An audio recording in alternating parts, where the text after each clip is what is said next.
అసలు టమాటాలు ఉడికించకుండా టమాటా రైస్ ఎలా తయారు చేస్తారబ్బా అని అనుకుంటూ వీడియోని క్లిక్ చేసిన మీకు చాలా థ్యాంక్స్ అండి.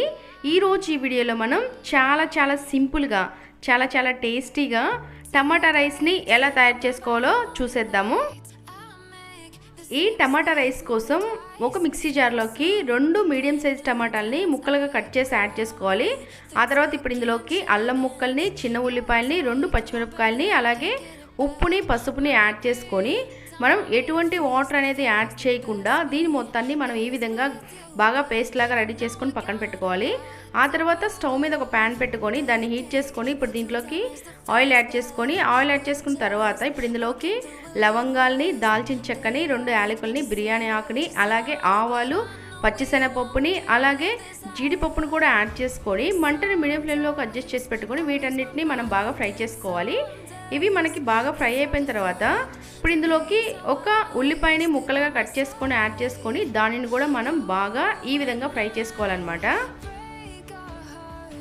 ఈ తాలింపు మొత్తం మనకి బాగా ఫ్రై అయిపోయిన తర్వాత మనం ముందుగా గ్రైండ్ చేసి పెట్టుకున్న టమాటా ప్యూరీని ఇప్పుడు ఇందులోకి యాడ్ చేసుకొని ఇప్పుడు ఇందులోకి రుచికి తగినంత వరకు 1 టేబుల్ స్పూన్ వరకు ఉప్పుని, అలాగే 1/2 టేబుల్ స్పూన్ పసుపు, 1 టేబుల్ స్పూన్ కారం, అలాగే 1/2 టేబుల్ స్పూన్ వరకు గరం మసాలా పౌడర్ని కూడా యాడ్ చేసుకొని దీని మొత్తాన్ని మనం ఒకసారి బాగా కలుపుకోవాలి.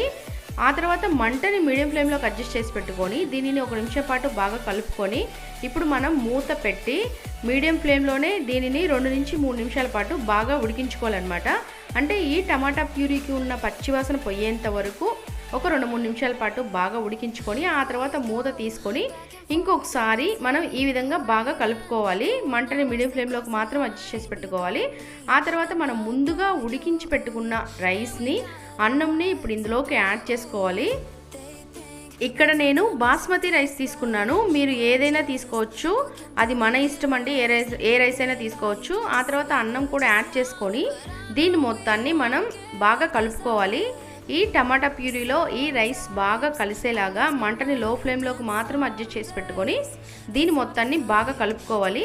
ఇది మొత్తం బాగా కలుపుకున్న తర్వాత మనం ఒక 2 నిమిషాల పాటు అలాగే సిమ్లోనే ఉంచి రైస్ని కుక్ చేసుకోవాలన్నమాట. అప్పుడు మనకి రైస్ అనేది మంచి టేస్ట్ వస్తుంది. 2 నిమిషాల తర్వాత మనం ఇంకొక ప్లేట్లోకి సర్వ్ చేసేసుకుంటే సరిపోతుంది.